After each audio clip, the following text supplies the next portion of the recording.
If your GIMP Scale Tool is acting weird, cropping your image instead of resizing it, or throwing selection errors, don't worry. This is a super common problem and it usually takes just a couple of quick changes to fix. In this video, I'm going to walk you through the most common GIMP Scale Tool errors and show you exactly how to make the tool work the way you expect. If this tutorial helps, go ahead and hit that like button and subscribe for more easy software tips. Now let's jump in. First, let's talk about the most common issue. When you use the scale tool and your image seems to get cropped instead of resized. This happens because your clipping mode is set to clip. When clip is enabled, GIMP keeps the scale content trapped inside the original layer boundaries, which can make it look like the image is being cut off.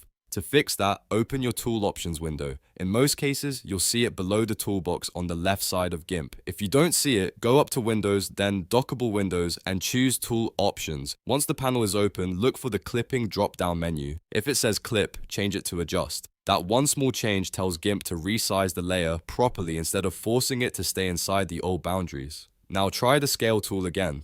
Select the layer you want to resize, activate the Scale tool, and drag the handles. You should now see the layer scale normally without that annoying cropped look. This is one of the most important fixes because a lot of users think the tool is broken when really it's just the clipping setting. Next, let's fix another very common error. The selection does not intersect with the layer. If you've seen that message, it usually means GIMP thinks you have an active selection somewhere on the canvas. Even if it's tiny or hidden, you might see the marching ants outline around a small area, or sometimes a selection exists where you're not even noticing it right away. GIMP then tries to scale only the selected area, but if that selection doesn't match the layer you're working on, the error appears. The easiest fix is to clear every active selection. On Windows, press Ctrl, Shift, and A at the same time. On Mac, use CMD, Shift, and A. That removes the selection completely. Once that's done, go back and try the Scale tool again.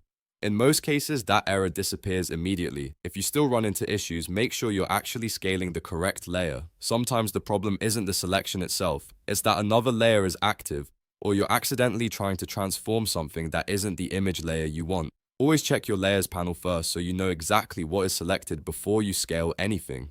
Now for the third issue, sometimes the Scale tool only resizes an outline, a path, or a selection instead of the full image layer.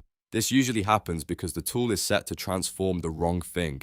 GIMP's transform tools can work on layers, selections, or paths, so if the setting is wrong, the result will be very confusing. To fix this, open the Tool Options panel again and look at the very top where the transform setting is located. You'll usually see a row of icons. Make sure the first icon, which represents layer, is selected. If selection or path is chosen instead, GIMP will scale only that element rather than the full layer.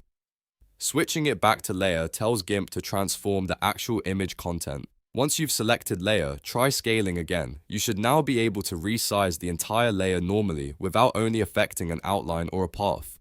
This is especially important if you work with logos, graphics, or any project that may already have a selection or path on the canvas. So let's quickly recap. If GIMP is cropping your image when scaling, change clipping from clip to adjust. If you get the selection error, clear the selection with Ctrl, Shift, and A, or Yin Shift and A on Mac. And if the tool is only resizing an outline or path, make sure Transform is set to layer in the Tool Options panel. These three fixes solve most GIMP Scale tool problems and should get you resizing images normally again in just a few seconds. Once you know where to look, it's actually pretty simple. If this video saved you time, please hit the like button and subscribe for more GIMP tutorials, beginner-friendly editing tips, and quick software fixes. Thanks for watching, and I'll see you in the next one.